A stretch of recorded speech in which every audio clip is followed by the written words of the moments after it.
Okay, so really quick. I'm not able to divulge and dive deep into my testimony just yet because God has not given me the okay. So I'm just gonna kind of inform y'all on some things that I've been going through.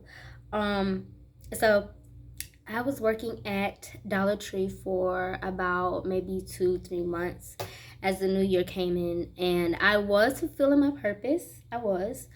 And it was kind of back and forth. So before I even got hired at Dollar Tree, I was like, okay, God, I am just in this temporarily. This is for the financial compensation that I wanted. This is for I want to help my mom and stuff like that. And I just felt like, before I even was hired, yes, I was working on what God wanted me to. But I was like, hey, the money is kind of scarce. And I've never been lazy. I'm not a lazy person. So I was like, okay, you know what? I'm just going to go ahead and get this job real quick. And then once I stack up my bread, you know what I'm saying? Then I can just put in my 2 weeks. I can just go on about my business and just, even fulfill the bigger picture that God had for me. So about maybe a month in, it was around Valentine's Day. I'll never forget. It was around Valentine's Day, and as the cashiers, we had a certain amount of balloons that were our responsibility.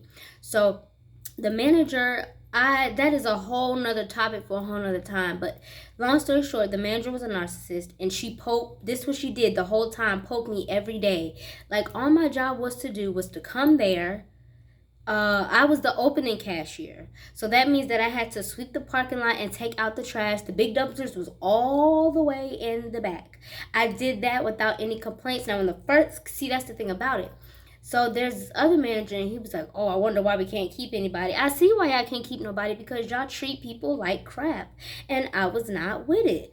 So after the first, like when I first started, nobody informed me that was my responsibility to do the trash and sweep up the parking lot. It was cold outside. So thank God for my mom because when I found all that out, I called her and I was like, Mom, I am pissed. And she was like, what's wrong with you? And I was like, they got me out here sweeping the parking lot and it's cold. I was pissed, y'all. I was so pissed because it's like, where did this responsibility come out of nowhere? And they didn't let me know that was a part of my job description until 2 3 weeks that I was already in there. Oh, I was mad. So I swept and I did everything. See, that's the thing about it. When you're dealing with a narcissist or when you're dealing with people who try to drain you of your energy, like Drake said, you have to rise above that. You can't let them get to you.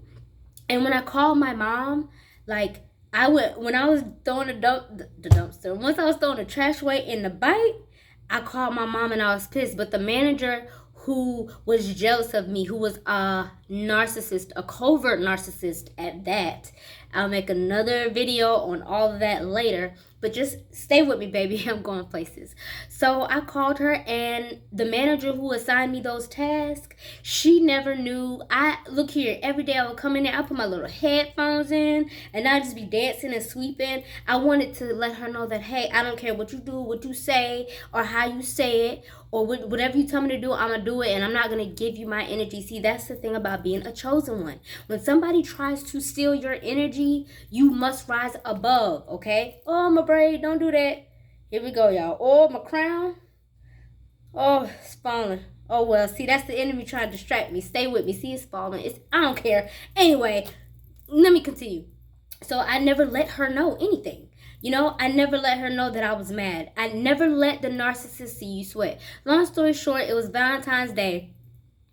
As like I said, as the cashier, we had a certain amount of balloons we had to blow up. So there was a bag of balloons. Like she would put the bag of balloons right by where the bags of my customers. I would bag their stuff and put it over there so I could make more room for them. And then if they had a buggy, I could just go ahead and drop them in there, right? Right. So she decides to put the balloons right there. So she said, I came in there one day and she was like, hey, let me talk to you. She said, oh, no. That's okay.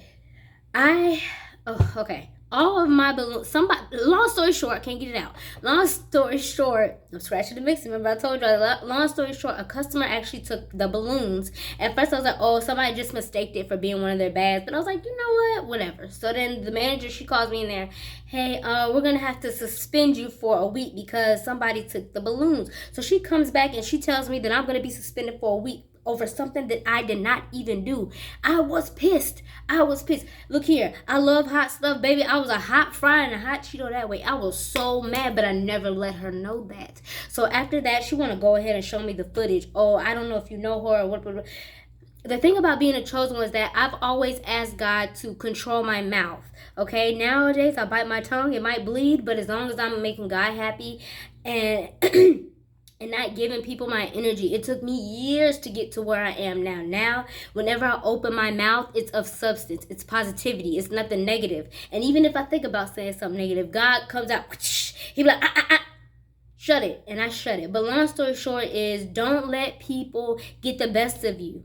Okay? Don't let people walk all over you. So after that suspension, I came back and then I was watching this video from one of my mentors on YouTube, and she was like, you have to follow God where he goes. Once God's spirit leaves somewhere, you need to leave with it, because the worst place to be is in a place where God has left. Once I got that confirmation, I was out of there. I took that trash out and I walked out, and I am not looking back. I am fulfilling my purpose. If you ask God to confirm something to you, for you, and through you, he will. Don't give up, pray, and stay consistent. Until next time.